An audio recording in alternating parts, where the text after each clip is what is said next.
प्रदेश में लगातार बढ़ रहे आपराधिक मामले और प्रदेश की कानून व्यवस्था पर उठ रहे सवालों पर भारतीय जनता पार्टी के मुख्य प्रवक्ता और सुंदरनगर के विधायक राकेश जम्वाल ने प्रदेश सरकार को कटघरे में खड़ा करते हुए एक के बाद एक बड़े हमले सरकार और मुख्यमंत्री सुखविंदर सिंह सुक्खू पर किए। उन्होंने मंडी में आयोजित पत्रकार वार्ता के दौरान कहा कि प्रधानमंत्री मोदी की नेतृत्व में तीसरी बार सरकार बनेगी और जीत का सिलसिला एक सांसद के निर्विरोध चुने जाने से शुरू हो गया है। देश की बड़ी पार्टी अपना प्रत्याशी भी मैदान में उतार नहीं पाई है। उन्होंने प्रदेश कांग्रेस सरकार को अब तक की सबसे असफल सरकार का खिताब दिया। मंडी में पत्रकार वार्ता को संबोधित करते हुए उन्होंने कहा कि अपराधी खुलेआम अपराध को अंजाम दे रहे हैं और मुख्यमंत्री सुक्खू के बयानों में कोई गंभीरता नहीं दिख रही है। उन्होंने कहा कि वर्तमान सरकार मंडी जिला के साथ तो लगातार भेदभाव कर रही है। उन्होंने कहा कि देश और प्रदेश की जनता प्रधानमंत्री के परिवार का हिस्सा बनकर अपने को सामाजिक, आर्थिक और धार्मिक रूप से अपने को सुरक्षित महसूस कर रही है और देश में 400 पार और हिमाचल में 4-4 के संकल्प आगामी लोकसभा चुनावों में पूरा हो रहा है। भारतीय जनता पार्टी ने जो लक्ष्य इस बार रखा है कि अब की बार 400 पार और नरेंद्र मोदी जी तीसरी बार हैट्रिक लगाकर इस देश के प्रधानमंत्री बने, ये संकल्प भारतीय जनता पार्टी ने लिया है।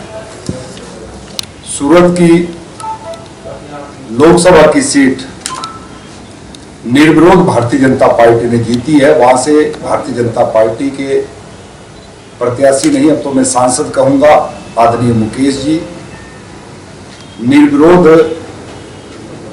लोकसभा के लिए चुने गए हैं। हिमाचल प्रदेश में कानून व्यवस्था पूरी तरह से चरमराई है। अभी हाल ही में कांगड़ा में जो घटना हुई, हमारी एक बेटी के ऊपर दिन दिहाड़े बस स्टैंड में तेज हथियार के साथ हमला हुआ। वो बेटी जीवन और मृत्यु की लड़ाई लड़ रही है, लेकिन संवेदनहीन सरकार में कहूंगा कि मुख्यमंत्री जी पीड़िता के घर जाना उचित नहीं समझा। अपने किसी प्रतिनिधि के द्वारा वहां पर संदेश दिया और उनके आवास से कुछ दूरी पर रेन शेल्टर में परिवारजनों को बुलाया गया।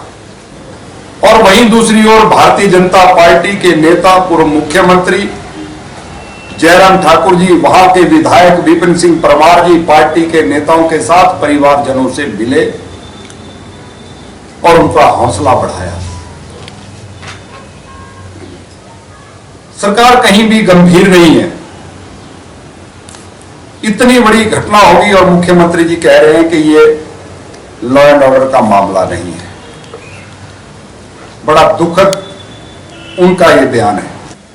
झूठे वायदे, झूठी गारंटियां देकर सत्ता में तो आ गए थे, लेकिन 15 महीने का ये कार्यकाल पूरी तरह से निराशाजनक, हताशा भरा रहा है।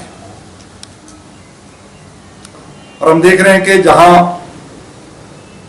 कांग्रेस के प्रत्याशी घोषित नहीं हो रहे, वही कांग्रेस पार्टी में क्या सिलसिला चला है। कांग्रेस पार्टी की प्रदेश की अध्यक्षा, कांग्रेस के बहुत वरिष्ठ नेता, 6 बार विधायक रहे गंगूराम मुसाफिर जी की ज्वाइनिंग करवाती है, हार पहनाए जाते हैं, ढोल नगाड़े से स्वागत होता है और प्रदेश की अध्यक्षा कहती हैं कि गंगूराम मुसाफिर जी भारतीय जनता पार्टी, कांग्रेस पार्टी में शामिल हो गए हैं। लेकिन गंगूराम मुसाफिर जी की स्थिति तो ऐसी होगी कि मैं मुसाफिर हूं यारो, ना घर है ना ठिकाना। अब उनको समझ नहीं आ रहा है कि वो कांग्रेस पार्टी में है या कांग्रेस पार्टी से बाहर है। कांग्रेस की प्रदेश की अध्यक्षा ने ज्वाइनिंग करवाई और उसके बाद एक चिट्ठी कांग्रेस पार्टी की ओर से जारी कर दी गई कि इनकी ज्वाइनिंग अभी कांग्रेस पार्टी में नहीं हुई है। यह आलम आज कांग्रेस पार्टी में है कि शिमला विश्वविद्यालय के ऊपर बहुत ज्यादा प्रेशर हो गया था। बच्चों के रिजल्ट आने में देरी हो रही थी और शिमला जो प्रदेश की राजधानी है, वहां पर प्रेशर कम हो और निचले हिमाचल के बच्चों को शिमला ना जाना पड़े, मंडी में इसीलिए सरदार पटेल विश्वविद्यालय की स्थापना की गई। आज मात्र 46 कॉलेज इस सरदार पटेल विश्वविद्यालय में रह गए। इससे साफ जाहिर होता है कि सरकार की मंशा क्या है। सरकार इस विश्वविद्यालय को बंद करना चाहती है और हम यहां से प्रत्याशी जो प्रदेश की सरकार में कैबिनेट मंत्री हैं उनसे भी हिसाब मांगेंगे कि इस विश्वविद्यालय से चंबा और कांगड़ा के सारे महाविद्यालयों को निकाल दिया गया। मात्र 46 कॉलेजेस सरदार पटेल विश्वविद्यालय के अंतर्गत रह गए।